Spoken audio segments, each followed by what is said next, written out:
Hello everyone. So आपला फार्माकोकायनेटिक हा chapter आपण स्टार्ट केलेला आहे. ओके, सो प्रिव्हियस 2 लेक्चर आपले ऑलरेडी कंप्लीट झालेले आहेत.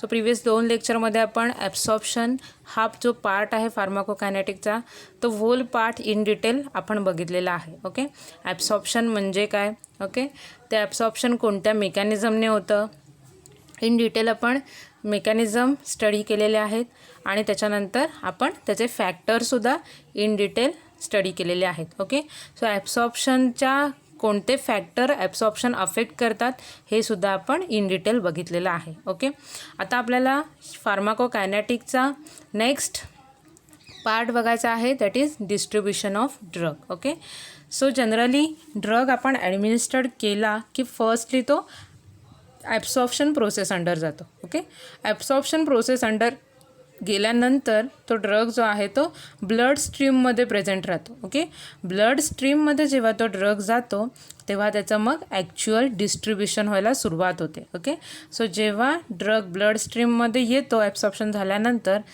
त्याच्यानंतर त्याच्या डिस्ट्रीब्युशनची प्रोसेस स्टार्ट होते. ओके, आणि जेव्हा ड्रग डिस्ट्रीब्युशन प्रोसेस अंडर जातो तेव्हा मग तो त्याची ॲक्शन आहे ती दाखवायला सुरुवात करतो. ओके, सो ड्रगची जी मेकॅनिझम ऑफ ॲक्शन आहे ती जनरली डिस्ट्रीब्युशन प्रोसेसमध्ये गेल्यानंतर मिळते. Okay, so distribution is the process by which drug reaches to the site of its action. Okay, so distribution is nothing but, मग डिस्ट्रीब्युशन म्हणजे काय की ही अशी प्रोसेस आहे, डिस्ट्रीब्युशन ही एक अशी प्रोसेस आहे की ड्रगला त्या पर्टिक्युलर जिथे त्या ड्रगच्या ॲक्शनची गरज आहे तिथे त्या ड्रगला नेऊन पोचवते. It is nothing but the distribution of drug. Okay, जर पर्टिक्युलर त्याची डेफिनेशन बघितली तर डेफिनेशन अशी आहे, drug distribution is the process by which drug reversibly leaves the blood stream and enter the extracellular fluid and or the cell of the tissues. Okay, so it is an reversible process of leaves the blood stream. Okay, so he reversible process आहे. Okay, so डिस्ट्रीब्युशनमध्ये distribution होत असताना ड्रगची movement जी असते त्या particular मेम्ब्रेनमधून ती reversible असते. Okay, either drug जाऊ शकतो आणि रिटर्नसुद्धा येऊ शकतो. ओके, सो रिव्हर्सिबल त्या मुवमेंट ड्रगची मुवमेंट जी आहे ती रिव्हर्सिबल असते ब्लड स्ट्रीममध्ये. ओके, सो त्याची एंट्री जी आहे ती extracellular fluid or the particular cell टिश्यूमध्ये होते. Okay, it is nothing but the distribution of drug. Okay, so त्याची जी मुवमेंट आहे ब्लड स्ट्रीममध्ये त्या ब्लड सर्क्युलेशनमध्ये मधून तो पर्टिक्युलर त्या साईट ऑफ ॲक्शनपर्यंत ड्रग जातो. ओके, आणि त्या ड्रगची जी मुवमेंट आहे ती रिव्हर्सिबल असते. Okay, so it is nothing but the distribution of drug. Okay, in short तुम्हाला काय लक्षात ठेवायचं आहे, the movement of drug towards the site of action, it is nothing but the distribution of that drug. Okay, once that drugs comes into the blood stream, एकदा तो drug blood स्ट्रीममध्ये आला की त्याची मुवमेंट जिथपर्यंत तो त्याच्या site of ॲक्शनपर्यंत जात नाही, so he process it is nothing but the distribution of that drug. Okay, so the distribution, so after the absorption of drug passes through the various body fluids compartments which include plasma, interstitial fluid, transcellular fluid which is also known as cerebrospinal fluid and cellular fluid compartment. Okay, so एकदा ड्रगचं absorption झालं की drug जो आहे तो various body कंपार्टमेंटमध्ये त्याचं जे आहे ते डिस्ट्रीब्युशन होतं. ओके, ड्रगचं ॲब्सॉर्प्शन झालं की मग डिस्ट्रीब्युशन प्रोसेसला सुरुवात होते. ओके, एकदा ब्लड सर्क्युलेशनमध्ये तो ड्रग आला की मग त्याची मुवमेंट जी आहे ती व्हेरियस बॉडी कंपार्टमेंटमध्ये होते, फ्लुइडमध्ये होते. ओके, सो कोणते कोणते फ्लुइड इथे मेन्शन केलेले आहेत, प्लाझ्मा आहे, इंटरस्टेशियल फ्लुइड आहे, एक्स्ट्रा सेल्युलर फ्लुइड आहे आणि cellular fluid compartments. Okay, so ह्या फ्लुइड कंपार्टमेंटमध्ये जी आहे ड्रगचं डिस्ट्रीब्युशन व्हायला सुरुवात होते. Okay, so after absorption of drug diffuse through the cell membrane, some remain on the cell membrane side itself while some others are distributed in the cellular fluid. Okay, एकदा absorption झालं ड्रगचं की तो drug काय करतो, diffuse through the cell membrane. Okay, तो जो drug आहे तो सेल मेम्ब्रेनमधून डिफ्यूज होतो. ओके, सो काही काही ड्रगचा जो पोर्शन आहे तो त्या सेल मेम्ब्रेनवर तसाच राहतो आणि काही काही ड्रगचं जे कंटेंट आहे ते सेलच्या इनसाईडमध्ये एंट्री घेतं. ओके, सेलच्या सेल्युलर फ्लुइडमध्ये जे आहे ते डिस्ट्रीब्यूट व्हायला सुरुवात होते. Okay, so certain drugs are bound to plasma protein while some others remains in the extracellular fluid in the free state. Okay, so काही काही ड्रगचा जो पोर्शन आहे तो काय करतो, bound to the plasma proteins. Okay, so ब्लडमध्ये जे प्लाझ्मा प्रोटीन्स आहेत, ओके, अल्ब्युमिन्स, ओके, सो त्याला काय करतं, त्या ड्रगचा जो सम पोर्शन्स आहे तो बाइंड होतो. ओके, किंवा काय काय पोर्शन काय करतो, एक्स्ट्रा सेल्युलर फ्लुइडमध्ये फ्री स्टेटमध्ये अवेलेबल राहतो. ओके, सो तुम्हाला माहिती आहे की सेल मेम्ब्रेनच्या आतमध्ये जे फ्लुइड आहे it is known as intracellular fluid, बरोबर आहे, आणि सेल मेम्ब्रेनच्या आउटर साईडला जे फ्लुइड होतं which is known as extra cellular fluid. Okay, so आता इथे डिस्ट्रीब्युशन आपण कुठची मूवमेंट बघतोय, त्या ब्लडमधून जे काही ड्रग कंटेंट आहे ते फर्स्टली एक्स्ट्रा सेल्युलर फ्लुइडमध्ये येणार आहे, बरोबर आहे. एक्स्ट्रा सेल्युलर फ्लुइडमध्ये आलं की मग ते सेल मेम्ब्रेनमधून सेलच्या इंट्रासेल्युलर फ्लुइडमध्ये जाणार आहे. It is nothing but the distribution of drug. Okay, so drug जो काय आहे, सपोज 100 mg कॉन्सन्ट्रेशन त्याचं ब्लड स्ट्रीममध्ये आलेलं आहे. ओके, सो 100 mg तेवढंच सगळं कॉन्सन्ट्रेशन ड्रगचं त्या पर्टिक्युलर साईट ऑफ ॲक्शनपर्यंत जात नाही. ओके, तर काय होतं इथे काय काय सांगितलेलं, तर काय काय ड्रग जो आहे तो फ्रीली तसाच एक्स्ट्रा सेल्युलर फ्लुइडमध्ये राहतो. ओके, सो तो आहे त्या फॉर्ममध्येच एक्स्ट्रा सेल्युलर फ्लुइडमध्ये राहतो, किंवा काय काय त्याचं जे कंटेंट आहे ते काय करतं, अल्ब्युमिन ह्या प्लाझ्मा प्रोटीनसोबत ते कंटेंट जे आहे ते बाइंड होतं. ओके, किंवा काय सांगितलं नाही आहे की काय काय कंटेंट जे आहे ते सेल मेम्ब्रेन क्रॉस करत नाही, तर ते सेल मेम्ब्रेनवरच होल्ड करून राहतं.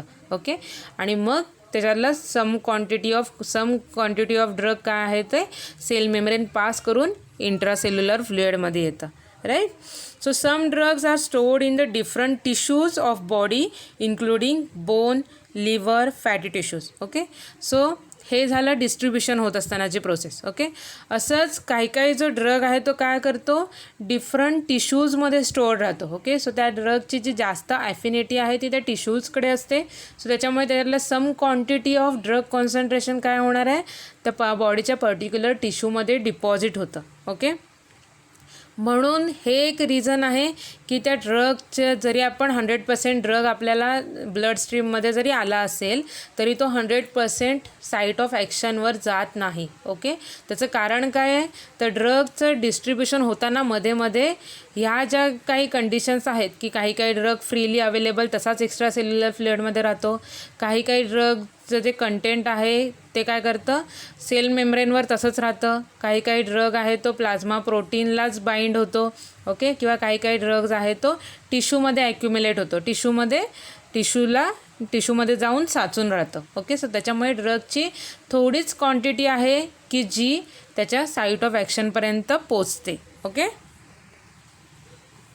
so the only few drugs remain in the blood plasma while majority diffuses out into the extracellular fluid as a capillary are permeable to both water and lipid soluble substances. Okay, so जी ब्लडच्या ज्या capillary आहेत त्या permeable आहेत दोन्ही ह्याला. Okay, water soluble आणि lipid soluble दोन्ही ड्रगला त्या परमिएबल असतात. सो त्याच्यामुळे त्याचा रिव्हर्सिबल फ्लो होऊ शकतो. ओके, तो ब्लड कॅपिलरीमधून बाहेर एक्स्ट्रा सेल्युलर फ्लुइडमध्ये येऊसुद्धा शकतो ड्रग आणि रिटर्न जाऊसुद्धा शकतो. त्याचं रिझन काय आहे की ब्लड कॅपिलरीची जी मेम्ब्रेन आहे ती हायली परमिएबल आहे. ओके, सो ती दोन्ही मूवमेंट अलाउ करते.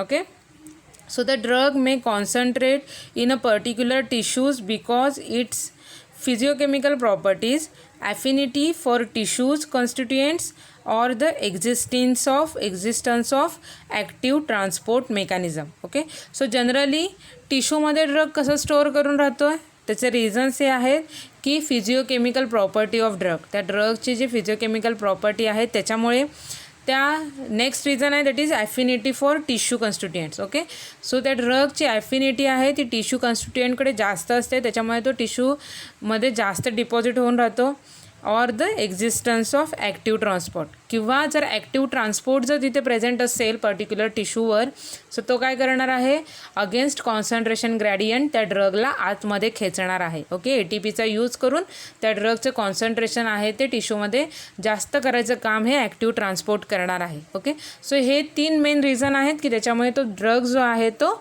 टिश्यूमध्ये डिपॉझिट होऊ शकतो. Okay, so the regional blood flow and the special compartments and the barrier are the other factors affects the distribution of drug. okay, so हे different factor आहेत. आता हे आपण बघितले ते सुद्धा आहे की ते टिश्यूचे स्वतःचे फिजिओकेमिकल प्रॉपर्टीज आहेत, किंवा ॲफिनिटी जर त्याची टिश्यूकडे जास्त असेल तर, किंवा आपण बघितलेलं आहे की ॲक्टिव्ह ट्रान्सपोर्ट जर तिथे ॲक्टिव्ह असेल तर त्या ड्रगचं जे आहे ते डिपॉझिशन ते टिश्यूमध्ये होतं. ओके, अल्सो टिश्यूची जी बाइंडिंग ॲफिनिटी आहे अल्ब्युमिनसोबत किंवा एखाद्या प्लाझ्मा प्रोटीनसोबत, सो त्याच्यामुळे सम कंटेंट आहे ड्रगचं ते त्या ब्लडमध्येच बाइंड होऊन राहणार आहे पर्टिक्युलर प्रोटीनला.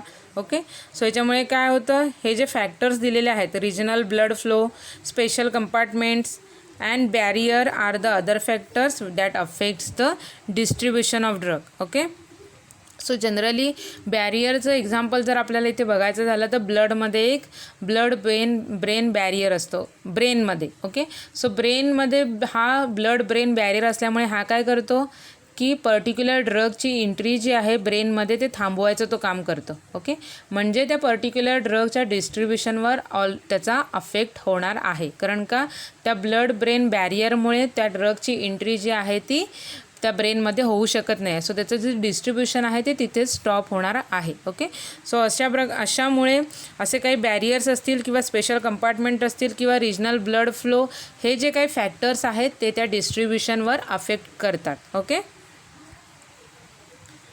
सो आता आपण बघूया की डिस्ट्रीब्युशन कोणत्या मेकॅनिझमने होते, कोणत्या स्टेप्स इन्वॉल्व आहेत distribution of drug. Okay, so generally permeation of free or unbound drug into the interstitial or extracellular fluid. Okay, so the permeation of drug present in the extracellular fluid into the intracellular fluid. Okay, so इथे तुम्हाला diagram जी दिसते त्याच्यावरनं तुम्हाला idea येईल की distribution कसं होतं. Okay, so इथे जे सेल लाईक लाईन दिसते तुम्हाला which is an capillary endothelium. Okay, so इथे प्लाझ्मा जिथे लिहिलेलं आहे ते आहे तुमची ब्लड कॅपिलरीचा पोर्शन्स. ओके, म्हणजे इथे तुमची एक ब्लड व्हेसल्स आहे की ज्याच्यामध्ये ब्लड कंटेनिंग ड्रग आहे, की ड्रगमध्ये ॲब्सॉर्प्शन झाल्यानंतर जो ड्रग आलेला आहे तो तिथे आहे. ओके, म्हणजे ही तुमची जी आहे ती ब्लड कॅपिलरी आहे. आणि इथे जे तुम्हाला लाईन दिसते एक टिश्यूने बनलेली, this is an endothelium tissue of capillary, ही वॉल आहे त्या ब्लड वेसलची. ओके, नेक्स्ट जो पोर्शन दिसतो तुम्हाला मधला which is an extracellular fluid, ते आहे एक्स्ट्रा सेल्युलर फ्लुइड. ओके, त्याच्यानंतर इथे जे लाईनने तुम्हाला एक मेम्ब्रेन दिसते ती सेलची मेम्ब्रेन आहे. ओके, सेलची मेम्ब्रेन आहे आणि मग सेलच्या आतमध्ये जे आहे ते इंट्रासेल्युलर फ्लुइड आहे. ओके, सो जनरली ड्रगचं डिस्ट्रीब्युशन बघा कसं होणार आहे. हे जे कॅपिलरी एंडोथेलियम लेयर आहे ती हायली परमिएबल असते. ओके, सो त्याच्यामध्ये जे आहे ते वॉटर सोल्युबल आणि लिपिड सोल्युबल हे दोन्ही ड्रग जे आहेत ते इझिली फ्लो होऊ शकतात. ओके, सो त्याच्यामध्ये जो फ्लो होण्याची जी डायरेक्शन आहे ती बाय डायरेक्शनल आहे. ओके, रिव्हर्स फ्लोसुद्धा पॉसिबल आहे. ओके, सो जनरली ड्रग आहे तो त्याच्यामधून इझिली पास होणार आहे एक्स्ट्रा सेल्युलर फ्लुइडमध्ये. ओके, एक्स्ट्रा सेल्युलर फ्लुइडमध्ये गेल्यानंतर तो रिटर्नसुद्धा येऊ शकतो. ओके, सो इथे जो फ्लो आहे तो बाय डायरेक्शनल आहे. ड्रग एकदा एक्स्ट्रा सेल्युलर फ्लुइडमध्ये गेला. ओके, सो एक्स्ट्रा सेल्युलर फ्लुइडमध्ये गेल्यानंतर तो ड्रग जो आहे तो काय होणार आहे, आयदर टिश्यूजमध्ये जाऊन डिपॉझिट होणार आहे किंवा प्रोटीन्सला बाइंड होणार आहे. इकडे ब्लडमध्ये सुद्धा ड्रग असताना ॲज सच तेवढीच क्वांटिटी त्या एंडोथेलियममधून एक्स्ट्रा सेल्युलर फ्लुइडमध्ये येत नाही. ओके, तर काय होणार आहे, काय ड्रग जो आहे तो त्या पर्टिक्युलर ब्लडमध्ये ज्या प्रोटीन्स आहेत त्याला बाइंड होणार आहे. ओके, आणि मग सम क्वांटिटी आहे ती एक्स्ट्रा सेल्युलर फ्लुइडमध्ये येणार आहे. एक्स्ट्रा सेल्युलर फ्लुइडमध्ये आलं की एक्स्ट्रा सेल्युलर फ्लुइडमध्ये काय होणार आहे, सम क्वांटिटी आहे ती टिश्यूला बाइंड होणार आहे. ओके, सम क्वांटिटी काही प्रोटीन्स असतील त्याला बाइंड होईल, काय फ्री ड्रग तसाच रिमेन राहतो एक्स्ट्रा सेल्युलर फ्लुइडमध्ये. आणि मग सम ड्रग जो आहे तो सेल मेम्ब्रेन पास करून मग इंट्रासेल्युलर फ्लुइडमध्ये होतो. ओके, सो इंट्रासेल्युलर फ्लुइडमध्ये आल्यानंतर ड्रग जो आहे तो फ्री पोर्शनमध्ये राहतो, काही काही जो आहे तो नॉन ॲक्टिव्ह साईट्स असतील त्याला बाइंड होतो, काय काय जो आहे तो रिसेप्टर की जिथे त्याला त्याची बायोलॉजिकल ॲक्शन दाखवायची आहे, फार्माकोलॉजिकल ॲक्शन दाखवायची आहे. ओके, सो रिसेप्टरला बाइंड होणार आहे आणि तो त्याची फार्माकोलॉजिकल ॲक्शन दाखवणार आहे. Okay, so this is an distribution of drug. Okay, so तुम्हाला कळलं आहे डिस्ट्रीब्युशन ड्रगचं कसं होणार आहे, ॲक्च्युअल प्रोसेस कशी होते आपल्या बॉडीमध्ये. ओके, सो सिम्पल आहे. ब्लडमध्ये ब्लडची जी कॅपिलरीची जी वॉल असते ती हायली परमिएबल असते, त्याच्यामधून इझिली ड्रग ट्रान्सपोर्ट होऊ शकतो. सो एक्स्ट्रा सेल्युलर फ्लुइडमध्ये आला ड्रग की मग सम क्वांटिटी आहे ती सेल मेम्ब्रेन क्रॉस करून सेलमध्ये जाते. सो सेल म्हणजे काय आहे, तो पर्टिक्युलर टार्गेट ऑर्गनचा सेल आहे की जिथे त्या ड्रगची ॲक्शनची गरज आहे. ओके, सो असं डिस्ट्रीब्यूट होत तो ड्रग जो आहे तो पर्टिक्युलर टार्गेट टिश्यूपर्यंत जाणार आहे. त्या टिश्यूमध्ये जे सेल्स आहेत जिथे त्याची गरज आहे त्या सेलमध्ये त्याची एंट्री होणार आहे. ओके, सेलमध्ये एकदा त्याची एंट्री झाली की त्या सेलमध्ये जे रिसेप्टर्स आहेत की जे त्याच्या फार्माकोलॉजिकल ॲक्शन प्रोड्यूस करण्यासाठी त्याला हेल्प करणार आहे तिथे तो ड्रग अटॅच होणार आहे आणि मग तो त्याची ॲक्शन दाखवणार आहे. ओके, किंवा आपण ही सगळी प्रोसेस होत असताना काही काही ड्रगचं कॉन्सन्ट्रेशन आहे ते कसं लॉस होतं हे सुद्धा आपण बघितलेलं आहे. ओके, कसं कोणते ह्याने लॉस होतं ड्रगचं कॉन्सन्ट्रेशन, तर सम क्वांटिटी आहे ती आधीच ब्लडमध्ये जे प्रोटीन्स आहेत त्याला बाइंड होणार आहे. ओके, काही क्वांटिटी आहे ती फ्रीली अवेलेबल राहणार आहे एक्स्ट्रा सेल्युलर फ्लुइडमध्ये, काही क्वांटिटी आहे ती तिथे टिश्यूमध्ये डिपॉझिट होणार आहे, काही क्वांटिटी आहे ती सेल मेम्ब्रेनवरच राहते, काही क्वांटिटी आहे ती मग सेलमध्ये नॉन ॲक्टिव्ह साईट्स आहेत तिथे जाऊन बाइंड होते आणि मग सम पोर्शन जो रिमेनिंग पोर्शन आहे ड्रगचा तो ॲक्शन दाखवतो. ओके, सो ही जी सगळी प्रोसेस आहे it is known as distribution of drug. Okay, so आता आपण व्हॉल्यूम ऑफ डिस्ट्रीब्युशन ही कन्सेप्ट बघूया. ओके, सो पर्टिक्युलर ड्रगचा ॲक्च्युअल व्हॉल्यूम काय आहे डिस्ट्रीब्युशनचा हा कसा कॅल्क्युलेट करायचा आहे. Okay, so volume of distribution it is nothing but the apparent volume of drug that is dissolved to attain a equilibrium. Okay, so volume of distribution it is nothing but the apparent volume of drug dissolved to achieve an equilibrium. Okay, for example तुम्हाला इथे एक beaker दिसतोय की ज्याच्यामध्ये blue कलरचं water भरलेलं आहे. Okay, so आपल्याला ह्या बीकरमध्ये किती क्वांटिटी वॉटरची आहे हे माहीत नाही आहे. ओके, जसं की आपण एखादा ड्रग आपल्या बॉडी फ्लुइडमध्ये ॲडमिनिस्ट्रेट केला तर तो कोणत्या फ्लुइडमध्ये गेला आहे, किती लिटर फ्लुइडमध्ये त्याचं डिस्ट्रीब्युशन झालेलं आहे हे आपण सांगू शकत नाही आहे. बरोबर आहे, तसंच आपल्याला ह्या बीकरमध्ये किती वॉटरची क्वांटिटी आहे ती माहीत नाही आहे. ओके, सो त्याच्यामध्ये आपण ड्रग ॲड करायचा. इथे तुम्हाला रेड कलरचा डार्क पिंक कलरचा स्टार दिसतो आहे की जो आपला ड्रग आहे. सो आपण 1000 mg एवढा मेजर करून ड्रग घेतलेला आहे आणि तो आपल्याला त्या पर्टिक्युलर सोल्युशनमध्ये ॲड करायचा आहे. ओके, सो इथे आपल्याला ड्रगची क्वांटिटी माहिती आहे कारण का आपण प्रीवेटेड ड्रग जो आहे तो त्या पर्टिक्युलर अननोन क्वांटिटी ऑफ सोल्युशनमध्ये एंटर करणार आहोत. ओके, सो 1000 mg ड्रग आपण वॉटरमध्ये हे जे बीकरमध्ये वॉटर आहे त्याच्यामध्ये टाकलेलं आहे. ओके, त्याच्यानंतर काय होणार आहे, तो ड्रग एकदा वॉटरमध्ये गेल्यानंतर तो काय करणार आहे, तो जो ड्रग आहे तो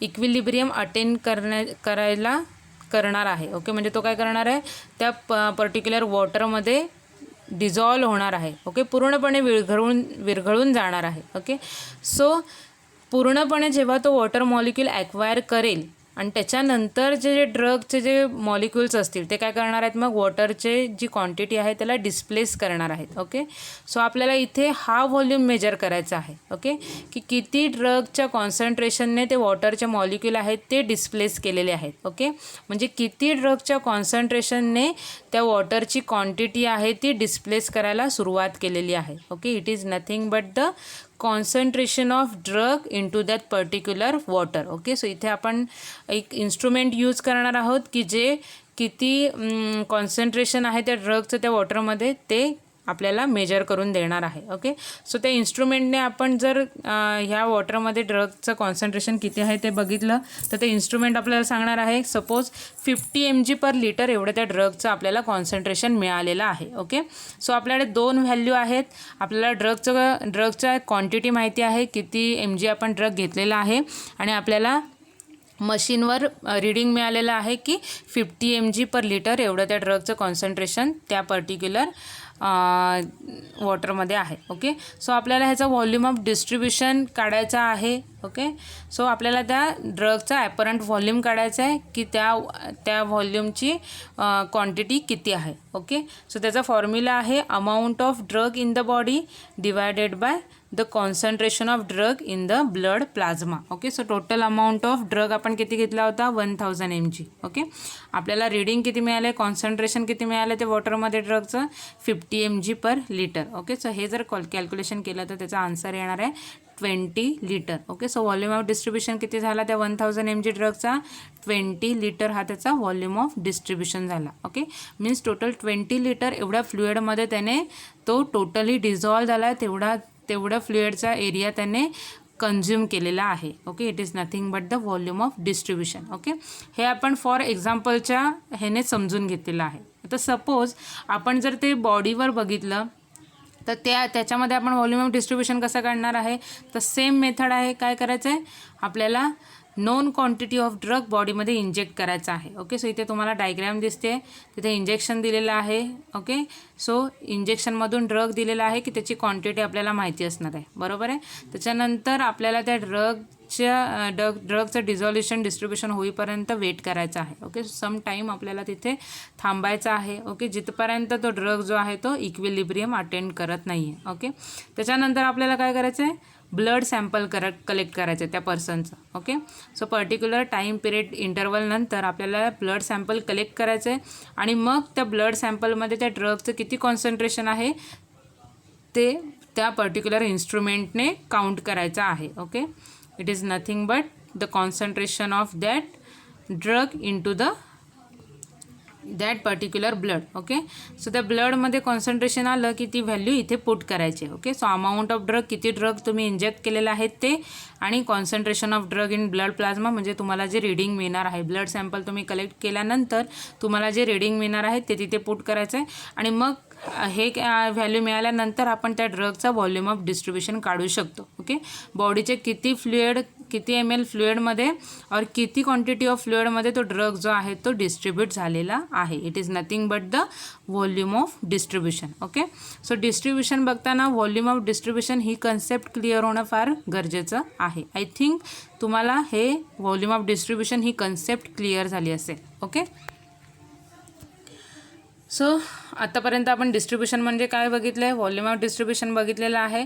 आणि आता आपल्याला डिफरंट फॅक्टर्स बघायचे आहेत की जे डिस्ट्रीब्युशन अफेक्ट करतात. Okay. So distribution is the process by which drug reversibly leaves the blood stream and enter the interstitium and the cells of the tissues. Okay. So इथे तुम्हाला फॅक्टर्स दिलेले आहेत की जे ड्रगच्या डिस्ट्रीब्युशनवर अफेक्ट करतात. Okay. So blood flow, capillary permeability, the degree of binding of drug to plasma and the tissues protein, and also the relative hydrophobicity of drug. Okay. So हे डिफरंट फॅक्टर आहेत की ते ड्रगच्या डिस्ट्रीब्युशन रेटवर अफेक्ट करतात. Okay. So आपल्याला factors in detail discuss करायचे आहेत. Okay. So next स्लाईडमध्ये इथे तुम्हाला पर्टिक्युलर फॅक्टर्स दिसत आहेत की ते ड्रगच्या डिस्ट्रीब्युशनवर काय इफेक्ट करतात ते आपण बघूया. ओके. फर्स्ट आहे lipophilicity. Okay. Lipophilicity means generally lipid soluble nature of that drug. Okay. So जेवढे जास्त त्या ड्रगचा लिपोफिलिक नेचर असेल तेवढा जास्त त्याचा डिस्ट्रीब्युशन रेट असेल. ओके. सो जेवढा जास्त लिपोफिलिक नेचरचा ड्रग असेल तेवढा जास्त त्याचं डिस्ट्रीब्युशन असणार आहे. त्याच्या उलट काय आहे, जर हायड्रोफिलिक नेचरचा ड्रग असेल तर त्याचा डिस्ट्रीब्युशन रेट आहे तो कमी असणार आहे. Okay. So lipophilicity that results into the increase in the distribution rate of that particular drug. Okay. So lipophilicity त्या पर्टिक्युलर ड्रग जर लिपोफिलिक नेचरचा असेल, लिपिड नेचरचा असेल तर त्या ड्रगचं डिस्ट्रीब्युशन आहे ते जास्त रेटने होणार आहे. ओके. जर हायड्रोफिलिक असेल, ओके, वॉटर सोल्युबल जर कोणता ड्रग असेल तर त्याचा डिस्ट्रीब्युशन रेट आहे तो कमी होणार आहे. ओके. सो जनरली जर आपण जर लिपोफिलिक ड्रग यूज करत असू तर त्याचा डिस्ट्रीब्युशन रेट आहे तो हाय मिळणार आहे. ओके. म्हणजे त्याची जी ऑनसेट ऑफ ॲक्शन आहे ती आपल्याला लवकर मिळणार आहे as compare to water soluble drug. Okay. Next factor इथे बघितला तर blood flow. Okay.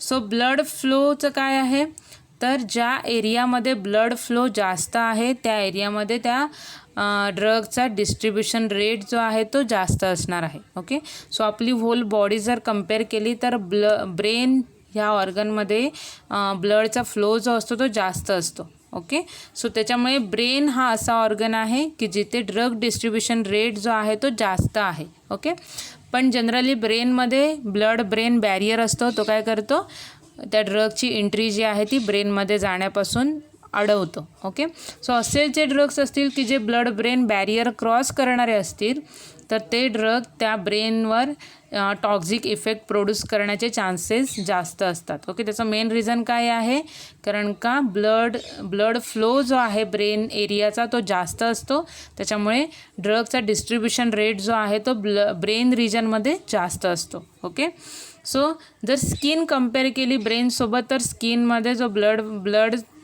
Circulation blood फ्लोचा जो रेट आहे तो कमी आहे. ओके, सो त्याच्यामुळे जर ब्रेन आणि स्किन जर आपण कंपेअर केले तर पर्टिक्युलर ड्रगचा डिस्ट्रीब्युशन रेट आहे तो ब्रेनमध्ये जास्त आहे आणि स्किनमध्ये कमी आहे. ओके, नेक्स्ट फॅक्टर जर आपण बघितला तर capillary permeability. Okay, so capillary permeability ही लिव्हर ह्या ऑर्गनमध्ये जास्त असते. ओके, सो लिव्हरमध्ये कॅपिलरी परमियाबिलिटी जास्त असल्यामुळे त्या पर्टिक्युलर ड्रगचा जो डिस्ट्रीब्युशन रेट आहे तो लिव्हरमध्ये जास्त आहे. ओके, आणि जर आपण तेच ब्रेनमध्ये कंपेअर केलं तर कॅपिलरी परमियाबिलिटी ब्रेनची फार कमी आहे. ओके, सो त्याच्यामुळे त्या पर्टिक्युलर ड्रगची जी कॅपिलरी परमियाबिलिटी जर अफेक्ट करत असेल तर त्या ब्रेनमध्ये जे ड्रगचं डिस्ट्रीब्युशन आहे ते लो होणार आहे. ओके, सो कॅपिलरी परमियाबिलिटी हे फार अफेक्ट करतं on the distribution of drug. Okay, so generally ड्रगचं डिस्ट्रीब्युशन जे आहे ते लिव्हरमध्ये जास्त होणार आहे due to the capillary permeability. म्हणजे त्या लिव्हरमध्ये ज्या कॅपिलरी आहेत त्यांची परमियाबिलिटी जास्त असल्यामुळे ड्रगचं डिस्ट्रीब्युशन जास्तीत जास्त आहे ते लिव्हर पोर्शनकडे होणार आहे. ओके, नेक्स्ट जर आपण बघितलं तर plasma and tissue binding. Okay, so जेवढी जास्त ॲफिनिटी असेल त्या ड्रगची प्लाझ्माला किंवा टिश्यूजला बाइंड होण्याची तेवढं त्याचं जे डिस्ट्रीब्युशन आहे ते कमी होणार आहे. ओके, सो ब्लडमध्ये आपण बघितलं तर अल्ब्युमिनसारखा प्रोटीन आहे की त्याच्यासोबत ड्रग बाइंड होऊ शकतो. ओके, सो ड्रग आपण ॲडमिनिस्टर्ड केला आणि जर त्याची जर ॲफिनिटी असेल की पर्टिक्युलर टिश्यूजला बाइंड होण्याची किंवा पर्टिक्युलर प्रोटीनला बाइंड होण्याची, त्याचा रिझल्ट काय होणार आहे, त्या ड्रगचा जो डिस्ट्रीब्युशन रेट आहे तो कमी होणार आहे. का कमी होणार आहे, तर तो ड्रग काय होणार आहे, त्या प्रोटीनला बाइंड होऊन राहणार आहे किंवा त्या टिश्यूजमध्ये ॲक्युम्युलेट होऊन राहणार आहे. ओके, सो त्याच्यामुळे तर डिस्ट्रीब्यूट होण्यासाठी ड्रगचा व्हॉल्यूम जो आहे तो अवेलेबल होत नाही, कारण का तो बाइंड स्वरूपामध्ये राहतो. ओके, सो त्याच्यामुळे त्याचा जो डिस्ट्रीब्युशनचा जो रेट आहे तो कमी होतो due to the plasma and tissue binding. Okay, next आपण बघायचं झालं तर volume of distribution. Okay, so आपण in detail volume of distribution म्हणजे काय ही कन्सेप्ट बघितलेली आहे. ओके, सो इथे काय आहे, जेवढा जास्त व्हॉल्यूम ऑफ डिस्ट्रीब्युशन येणार आहे तेवढ्या कमी क्वांटिटीमध्ये ड्रग घेणं गरजेचं आहे. ओके, सो ज्या ड्रगचा व्हॉल्यूम ऑफ डिस्ट्रीब्युशन हायर आहे ते ड्रग कमी कॉन्सन्ट्रेशनमध्ये ॲडमिनिस्टर्ड केले तरी त्यांची जी मॅक्झिमम ॲक्शन आहे ती आपल्याला इथे मिळणार आहे, कारण का त्यांचा व्हॉल्यूम ऑफ डिस्ट्रीब्युशन काय आहे, हायर आहे. ओके, सो असे ड्रग्स आहेत की ज्यांचा व्हॉल्यूम ऑफ डिस्ट्रीब्युशन कमी आहे. ओके, सो ते ड्रग जे आहेत ते जास्त क्वांटिटीमध्ये घेणं गरजेचं आहे, कारण का त्यांचा जो डिस्ट्रीब्युशन रेट आहे तो कमी असणार आहे. ओके, सो हे रिलेशन आहे as compare to the volume of distribution. Okay, जर तुम्हाला व्हॉल्यूम ऑफ डिस्ट्रीब्युशन ही कन्सेप्ट क्लिअर झाली असेल तर मी आता इथे काय सांगते ते तुम्हाला कळलं असेल. ओके, सो ज्या ड्रगचा व्हॉल्यूम ऑफ डिस्ट्रीब्युशन हाय आहे, ओके, हाय आहे म्हणजे काय, तो हायली त्याचा जो व्हॉल्यूम आहे तो जास्तीत जास्त डिस्ट्रीब्यूट झालेला आहे. ओके, सो असे ड्रग जे आहेत ते कमी क्वांटिटीमध्ये कमी डोसमध्ये आपण ॲडमिनिस्टर्ड करू शकतो. का, तर कमी क्वांटिटीमध्ये जरी घेतला तो ड्रग तरी त्याची मॅक्झिमम क्वांटिटी आहे ती डिस्ट्रीब्यूट होणार आहे बॉडी फ्लुइडमध्ये, बरोबर आहे ना. ओके, पण जर असे ड्रग्स असतील की जे त्यांचा व्हॉल्यूम ऑफ डिस्ट्रीब्युशन कमी आहे, ओके, सो ते ड्रग्स आहेत ते जास्त क्वांटिटीमध्ये घेण्याची गरज आहे, जास्त डोसमध्ये घेण्याची गरज आहे. का, तर जास्त डोस घेतला तर जास्त त्याचा व्हॉल्यूम ऑफ डिस्ट्रीब्युशन मिळण्याचे चान्सेस जास्त असतात, कारण का ऑलरेडी त्याचा जो व्हॉल्यूम ऑफ डिस्ट्रीब्युशन आहे तो कमी आहे, त्याच्यामुळे त्याची लार्ज क्वांटिटीमध्ये तो ड्रग ॲडमिनिस्ट्रेट करण्याची गरज असते. ओके, सो हे डिफरंट फॅक्टर्स आहेत की ते ड्रगच्या डिस्ट्रीब्युशनला अफेक्ट करतात. ओके, सो आय थिंक तुम्हाला डिस्ट्रीब्युशन व्होल क्लिअर झाला असेल. ओके, सो नेक्स्ट आपल्याला बघायचं आहे metabolism of drug. Okay, so generally ड्रगचं डिस्ट्रीब्युशन झाल्यानंतर नेक्स्ट प्रोसेस आहे ड्रगचं metabolism, which is also known as fate of drug. Okay, so the process by which drug undergoes alterations in their structure is known as metabolism of drug. Okay, so generally अशी process की ज्याच्यामुळे ड्रगचं जे structure आहे ते change होतं. Okay, which is known as metabolism of drug. Okay, so metabolism प्रोसेसमध्ये काय केलं जातं, ड्रगचं जे स्ट्रक्चर आहे ते चेंज केलं जातं. ओके, म्हणजे ड्रगचं एका फॉर्ममधून दुसऱ्या फॉर्ममध्ये कन्वर्जन केलं जातं. Okay, it is nothing but the metabolism of drug. Okay, so the changes that the drug undergoes in the body are known as biotransformation. Okay, so biotransformation म्हणजे काय, त्याचा फॉर्म चेंज झालेला आहे. ओके, आणि हे living सिस्टीममध्ये reaction होते म्हणून त्याला बायोट्रान्सफॉर्मेशन म्हणतात. Okay, so biotransformation it is nothing but the change in the form of that drug. Okay, so त्याचा जो पर्टिक्युलर ओरिजिनल फॉर्म असतो तो मेटाबॉलिझम नंतर चेंज होतो. It is nothing but the biotransformation. Okay, so metabolism it is nothing but the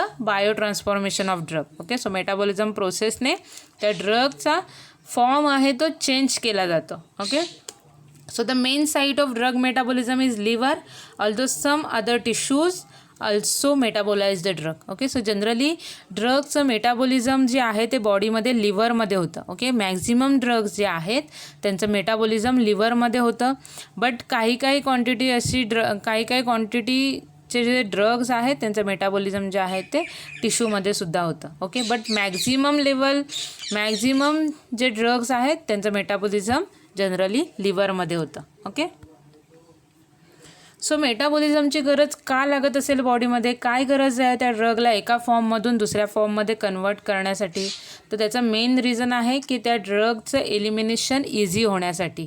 okay, त्याचं हे reason आहे की तुम्हाला इथे डायग्राममध्ये किडनीची इमेज दिसते की त्याच्यामध्ये तुम्हाला दिसते हायड्रोफिलिक जर ड्रग असतील, ओके, हायड्रोफिलिक नेचरचे ते ड्रग असतील तर ते किडनीमधून इझिली फिल्ट्रेट होऊन बॉडीमधून एलिमिनेट होतात थ्रू युरिन. ओके, बट जर लिपोफिलिक नेचरचे ड्रग असतील, लिपिड सोल्युबल ड्रग, तर त्यांचं काय होतं आहे, किडनीमधून जर ते फिल्टर झाले तर ते रिनल ट्युब्युल्समध्ये पुन्हा रिॲब्सॉर्ब होतात. ओके, म्हणून काय होतं आहे, त्यांचं जे एक्सक्रिशन आहे, एलिमिनेशन आहे ते होत नाही. ओके, लिपोफिलिक ड्रगचं किडनीमधून एलिमिनेशन होत नाही. ओके, सो त्याच्यामुळे मग ही मेटाबॉलिझम प्रोसेस इफेक्टिव्ह होते. मेटाबॉलिझममध्ये काय केलं जातं, तर लिपोफिलिक जे ड्रग्स आहेत त्याचा फॉर्म चेंज केला जातो, त्याला हायड्रोफिलिकमध्ये कन्वर्ट केलं जातं. ओके, सो त्याच्यामुळे मेटाबॉलिझम प्रोसेसमध्ये लिपोफिलिक ड्रगचं कन्वर्जन जे आहे ते हायड्रोफिलिकमध्ये केलं जातं आणि मग ते जे हायड्रोफिलिक ड्रग आहेत ते मग इझिली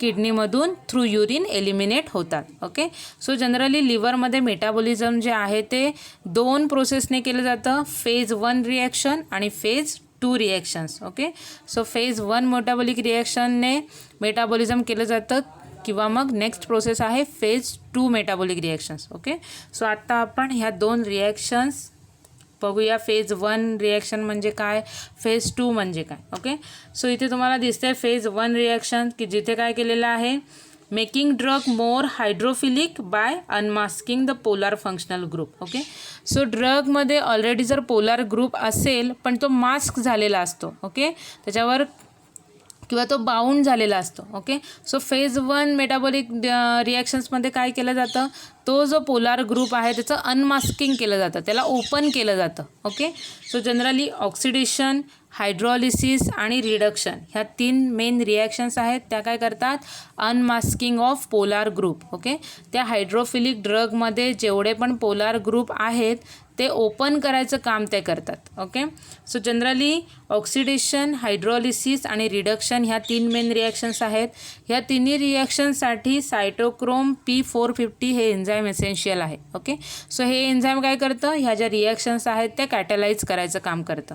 ओके, सो या तिन्ही रिॲक्शन्स होण्यासाठी सायटोक्रोम P450 हे एन्झाईम एसेन्शियल आहे. ओके, सो या तिन्ही रिॲक्शन थ्रू त्या ड्रगचा जो पोलार ग्रुप आहे तो काय केला जातो, अनमास्क केला जातो. ओके, सो त्याच्यामुळे त्या ड्रगचं नेचर जे आहे ते पोलार नेचरमध्ये कन्वर्ट व्हायला मदत होते आणि त्याच्यामुळे तो ड्रग जो आहे तो हायड्रोफिलिक होतो आणि मग किडनीमधून त्याचं इझिली एलिमिनेशन होतं. ओके, मग फेज 2 रिॲक्शन्स ही रिॲक्शन्स अशा ड्रग्ससाठी फॉलो केली जाते की ते ड्रग्स हे ऑक्सिडेशन, हायड्रॉलिसिस आणि रिडक्शन अंडर जात नाहीत. ओके, सो असे ड्रग्स की जे ह्या रिॲक्शन्स अंडर जात नाहीत, सो त्यांचा जर लिपोफिलिक फॉर्म जर हायड्रोफिलिकमध्ये कन्वर्ट करायचा असेल तेव्हा मग लिव्हर जो आहे तो फेज 2 मेटाबॉलिक रिॲक्शन फॉलो करतो. ओके, सो इथे काय केलं जातं, conjugation reactions which include the addition of polar as a functional group. Okay, so ह्या ज्या रिॲक्शन्स आहेत त्या फेज 2 रिॲक्शन्समध्ये जेवढ्या पण रिॲक्शन्स येतात त्या कॉन्ज्युगेशन रिॲक्शन येतात. ओके, कॉन्ज्युगेशन म्हणजे काय, तिथे पर्टिक्युलर ग्रुपची ॲडिशन केली जाते, बाइंडिंग केलं जातं. ओके, सो इथे तुम्हाला रिॲक्शन्स येतात ग्लुटाथियन कॉन्ज्युगेशन, ॲसिटायलेशन, सल्फेशन, ग्लुकोरोनायडेशन्स. ओके, सो ऑल दिस रिॲक्शन्स ह्या सगळ्या रिॲक्शन्समध्ये काय केलेलं आहे तर त्या पर्टिक्युलर अल्काइल ग्रुपला पोलार ग्रुप अटॅच केलेला आहे. ओके, तुम्हाला इथे SC, SG, AC, SO3H, GI हे जे ग्रुप अटॅच झालेले दिसतात त्यांचं नेचर काय आहे, पोलार ग्रुप आहे. ओके, सो काय केलं जातं, लिपोफिलिक ड्रगवर पोलार ग्रुपची अटॅचमेंट केली जाते आणि मग त्याला पोलार बनवलं जातं. ओके, सो सिम्पली कॉन्ज्युगेशन रिॲक्शनने सिम्पली पोलार ग्रुप जो आहे तो त्याला अटॅच केला जातो आणि त्या पर्टिक्युलर लिपोफिलिक ड्रगचं नेचर जे आहे ते हायड्रोफिलिक केलं जातं. ओके, सो जनरली फेज 2ने जे ड्रग फेज 1ने त्यांचं जे फॉर्म आहे चेंज होत नाही हायड्रोफिलिकमध्ये, त्या ड्रगला फेज 2ने हायड्रोफिलिक नेचरमध्ये कन्वर्ट केलं जातं आणि मग जो ड्रग जो आहे तो इझिली एलिमिनेशन प्रोसेस अंडर जातो. ओके, सो मेटाबॉलिझम ह्याच्यासाठी एसेन्शियल आहे की तो काय करते, त्या ड्रगचा फॉर्म जो आहे तो इझिली एलिमिनेट होईल अशा फॉर्ममध्ये त्या ड्रगला कन्वर्ट करतं. सो त्याच्यामुळे ड्रग जो आहे तो बॉडीमधून एलिमिनेट होतो. ओके, जनरली मेटाबॉलिझम एसेन्शियल आहे कारण का ड्रग ॲज एन आपण फॉरेन पार्टिकल म्हणून और फॉरेन बॉडी म्हणून ॲडमिनिस्ट्रेट करतो. ओके, सो जनरली आपली बॉडी जी आहे ती फॉरेन पार्टिकल जो आहे, फॉरेन मटेरियल आहे ते जास्त वेळ आत ठेवून घेत नाही. ओके, सो त्याच्यामुळे तो एलिमिनेशन होणं त्याचं फार गरजेचं आहे. ओके, म्हणजे तो त्याचे टॉक्झिक इफेक्टसुद्धा आपण प्रिव्हेंट करू शकतो. सो त्यासाठी मेटाबॉलिझम ही फार एसेन्शियल प्रोसेस आहे. सो त्याच्यामुळे जो ड्रग आलेला आहे त्याचं मेटाबॉलिझम केलं जातं, त्याचा फॉर्म चेंज केला जातो आणि मग तो बॉडीमधून एलिमिनेशन प्रोसेस अंडर जातो. Okay, so generally metabolism, although the metabolism of drug tends to stop pharmacological activity, it is not correcting the drug metabolism as a detoxification process because some inactive drug may act as an prodrug. Okay, so generally metabolism म्हणजे आपण हे सांगू शकत नाही आहे की त्या ड्रगची pharmacological activity stop केली जाते आणि तो ड्रग एलिमिनेट केला जातो. ओके, हे म्हणजे मेटाबॉलिझम नाही आहे. तर मेटाबॉलिझम म्हणजे काय, जनरली डिटॉक्झिफिकेशन रिॲक्शन. ओके, सो त्या ड्रगला डिटॉक्झिक फॉर्ममध्ये आणलं जातं, त्याचे टॉक्झिक इफेक्ट आहेत ते कमी केले जातात आणि त्याला डिटॉक्झिक बनवलं जातं. That process is nothing but the metabolism. Okay, so असं का म्हटलं जातं आहे, कारण का काय ड्रग जे आहेत ते मेटाबॉलिझम झाल्यानंतर त्याची फार्माकोलॉजिकल ॲक्शन दाखवतात. ओके, सपोज त्याचं एक्झाम्पल सांगितलेलं आहे ते प्रोड्रग. ओके, प्रोड्रग म्हणजे काय, आपण हे ऑलरेडी कन्सेप्ट बघितलेला आहे प्रोड्रगची. तुम्हाला जर आठवत असेल तर बायोकेमिस्ट्रीमध्ये प्रिव्हियस इयरला आपण व्हिटॅमिन चॅप्टरमध्ये व्हिटॅमिन ए बघितलेलं आहे, which is act as an prodrug. Okay, so prodrug म्हणजे काय की जे आपण इनॲक्टिव्ह फॉर्ममध्ये ॲडमिनिस्ट्रेट करतो आणि बॉडीमध्ये गेल्यानंतर मेटाबॉलिझम झाल्यानंतर त्याचं काय होतं, ॲक्टिव्ह फॉर्ममध्ये कन्व्हर्जन होतं आणि मग ते जे काय आहेत ते आपली ॲक्शन दाखवायला सुरुवात करतात. ओके, सो असे प्रोड्रग जे आहेत ते मेटाबॉलिझम झाल्यानंतरच ॲक्टिव्ह होतात बॉडीमध्ये आणि मग ते त्यांची ॲक्शन दाखवायला सुरुवात करतात. Okay, so it means after their transformation pharmacologically active compounds may be formed in vivo. Okay, so in vivo means काय तुम्हाला माहिती आहे का? ओके, सो इन विवो आणि इन विट्रो ह्या दोन कन्सेप्ट आहेत. In Vivo is nothing but inside the living thing. Okay, so generally असे एक्सपेरिमेंट की जे इनसाइड लिव्हिंग थिंग्समध्ये चालू असतील. ओके, सो आपल्या बॉडीमध्ये लिव्हिंग बॉडीमध्ये जे काही एक्सपेरिमेंट किंवा ज्या काही रिॲक्शन्स होतात त्या इन विवो असतात. ओके, त्याच्या उलट इन विट्रो म्हणजे आपण लॅबोरेटरीमध्ये जे एक्सपेरिमेंट करतो ते कशामध्ये येतात, in vitro. Okay, so generally in vivo म्हणजे काय, inside the living things. In vitro means outside the living thing. Okay, so लॅबोरेटरीमध्ये जे एक्सपेरिमेंट करतो ते इन विट्रो कंडिशनमध्ये असतात. जर आपण एखादा ह्युमन बॉडीवर जर एक्सपेरिमेंट करत असू एखादा ड्रग टाकून तर तो कशामध्ये येणार आहे, ते इफेक्ट कशामध्ये येणार आहेत, इन विवो. ओके, सो त्याच्यामुळे मेटाबॉलिझम ही जी प्रोसेस आहे ती कशा अंडर येणार आहे, in vivo. Okay, so it means after their transformation pharmacologically active compound may be formed in vivo. Okay, so prodrug म्हणजे काय की त्यांचे ट्रान्सफॉर्मेशन झाल्यानंतर त्याचं ॲक्टिव्ह फॉर्ममध्ये कन्व्हर्जन होतं बॉडीमध्ये. ओके, सो इथे एक्झाम्पल सांगितलेले आहेत, सायक्लोफॉस्फामाइड, कॅस्टर ऑइल, फिनॉक्झिबेन्झामॉइन. ओके, सो हे काही ड्रग्स आहेत. आपण त्याच्यामध्ये व्हिटॅमिन ए सुद्धा लिहू शकतो कारण का व्हिटॅमिन ए आपण ॲज अन ड्रग म्हणून यूज करतो. ओके, सो असे काही ड्रग्स आहेत की जे प्रोड्रग म्हणून ॲक्ट होतात. मेटाबॉलिझम झाल्यानंतर त्याचं ॲक्टिव्ह ड्रगमध्ये कन्व्हर्जन होतं आणि मग ते त्यांची ॲक्शन दाखवतात. Okay, so alternatively the active drug may be converted to possessing different or even toxic action. Okay, so generally मेटाबॉलिझममध्ये असं सुद्धा होऊ शकतं की ॲक्टिव्ह ड्रग आहे त्याचं कन्व्हर्जन मेटाबॉलिझम झाल्यानंतर टॉक्झिक फॉर्ममध्ये होतं. ओके, सो जनरली आपण असं पण म्हणू शकत नाही आहे की मेटाबॉलिझम मीन्स डिटॉक्झिफिकेशन ऑफ ड्रग. हो, म्हणून हे दोन्ही जे मेटाबॉलिझमसाठी आपण जे दोन्ही हे कन्सेप्ट वापरलेले आहेत ते त्याला ॲप्लाय होत नाही. ओके, सो आपण फर्स्ट कन्सेप्ट वापरली होती की मेटाबॉलिझम झाल्यानंतर ड्रग जो आहे तो फार्माकोलॉजिकली इनॲक्टिव्ह फॉर्ममध्ये कन्वर्ट होतं आणि त्याचं एलिमिनेशन होतं. ओके, पण असं सुद्धा नाही आहे. काही ड्रग जे आहेत ते मेटाबॉलिझम झाल्यानंतर फार्माकोलॉजिकल ॲक्टिव्ह फॉर्ममध्ये येतात. त्याचं एक्झाम्पल आपण बघितलं आहे प्रोड्रग. ओके, नेक्स्ट आपण स्टेटमेंट बघितलं होतं मेटाबॉलिझमचं की metabolism it is nothing but the detoxification of drug. Okay, ड्रगचं डिटॉक्झिफिकेशन करण्याच्या प्रोसेसला आपण मेटाबॉलिझम म्हणू शकतो. पण असे काही ड्रग्स आहेत की जे मेटाबॉलिझम झाल्यानंतर मोर टॉक्झिक फॉर्ममध्ये कन्वर्ट होतात. ओके, सो त्याच्यामुळे आपण जे डिटॉक्झिफिकेशन मीन्स मेटाबॉलिझम हे जे कन्सेप्ट वापरतो ती सुद्धा मेटाबॉलिझमला ॲप्लाय होत नाही. Okay, so metabolism means nothing but the conversion of that particular drug form into the another form. Means biotransformation it is nothing but the metabolism of drug. Okay, so generally असे कोणते drug आहेत की ज्यांचं metabolism झाल्यानंतर त्याचं conversion हे toxic फॉर्ममध्ये होतं. त्याचं एक्झाम्पल इथे दिलेलं आहे parathion drug. Okay, so parathion drug get converted into the toxic substance that is paraoxon. Okay, so parathion drug आहे तो बॉडीमध्ये गेल्यानंतर त्याचं मेटाबॉलिझम झाल्यानंतर खूप टॉक्झिक फॉर्ममध्ये त्याचं कन्वर्जन होतं दॅट इज पॅरॉक्झॉनमध्ये त्याचं कन्वर्जन होतं की जो टॉक्झिक इफेक्ट प्रोड्यूस करतो बॉडीवर. Okay, so for the better elimination of drug it is made water soluble, ionisable through the metabolism process. Okay, so generally ड्रगचं इझिली एलिमिनेशन होण्यासाठी ड्रगला मोर वॉटर सोल्युबल बनवण्याचं काम जे आहे, आयोनायझेबल बनवण्याचं काम जे आहे ते मेटाबॉलिझम थ्रू केलं जातं.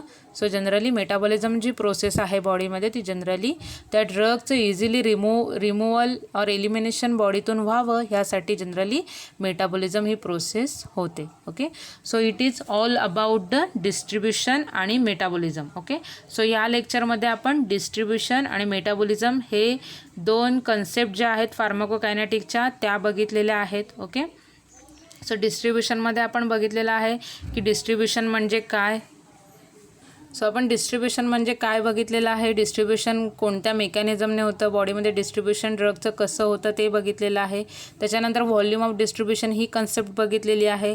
त्याच्यानंतर आपण व्हेरियस फॅक्टर्स बघितलेत की जे ड्रगच्या डिस्ट्रीब्युशनवर कशी ॲक्शन दाखवतात. ओके, सो हा सगळा पार्ट जो आहे तो आपण डिस्ट्रीब्युशन ऑफ ड्रगमध्ये कवर केलेला आहे. ओके, त्याच्यानंतर आपण मेटाबॉलिझम ही कन्सेप्ट बघितलेली आहे. सो मेटाबॉलिझम म्हणजे काय, मेटाबॉलिझम कसं होतं. ओके, कोणत्या प्रोसेसने मेटाबॉलिझम बॉडीमध्ये होतं त्याच्यामध्ये आपण बघितले phase 1 reaction, phase 2 reactions. Okay, so phase 1 कधी अप्लाय होतं, फेज 2 रिॲक्शन कोणत्या प्रिपरेशनसाठी अप्लाय होते ते आपण बघितलेलं आहे. राईट, त्याच्यानंतर आपण मेटाबॉलिझम प्रोसेस म्हणजे नक्की कोणती कन्सेप्ट आहे, काय आहे ते बघितलेलं आहे. त्याच्यामध्ये आपण बघितलं आहे की डिटॉक्झिफिकेशन म्हणजे मेटाबॉलिझम नाही आहे, किंवा फिजिकली इनॅक्टिव्ह फॉर्म तयार करण्याची प्रोसेस म्हणजे मेटाबॉलिझम नाही आहे. तर मेटाबॉलिझम म्हणजे काय आहे, ड्रगला एका फॉर्ममधून दुसऱ्या फॉर्ममध्ये चेंज करायचं. ओके, अशा फॉर्ममध्ये चेंज करायचं की जो बॉडीमधून इझिली एलिमिनेट होईल. It is nothing but the metabolism. Okay, so इथे आपण डिटॉक्झिफिकेशन आणि प्रोड्रगचं जे एक्झाम्पल देऊन सांगितलेलं आहे की फिजिओलॉजिकली ॲक्टिव्ह फॉर्म मेटाबॉलिझमने तयार होत नाही, त्याच्या एक्झाम्पलसहित आपण ते एक्सप्लेन केलेलं आहे. ओके, आय थिंक तुम्हाला आत्तापर्यंतचा ह्या चॅप्टरचा हा मेटाबॉलिझमपर्यंत जेवढा पण भाग झाला असेल, या लेक्चरमध्ये जेवढे पण पॉईंट घेतलेले आहेत ते सगळे पॉईंट क्लिअर झाले असतील. ओके, तुम्हाला जर कोणता पॉईंट कळला नसेल, तुम्हाला काही शंका असेल किंवा रिपीट कोणता पॉईंट हवा असेल तर तुम्ही माझ्याशी कॉन्टॅक्ट करा. ओके, सो आजचं लेक्चर आपण इथेच संपवूया. Happy learning to all of you. Thank you for listening me. Stay home, stay safe, take care all of you. Thank you. Good bye.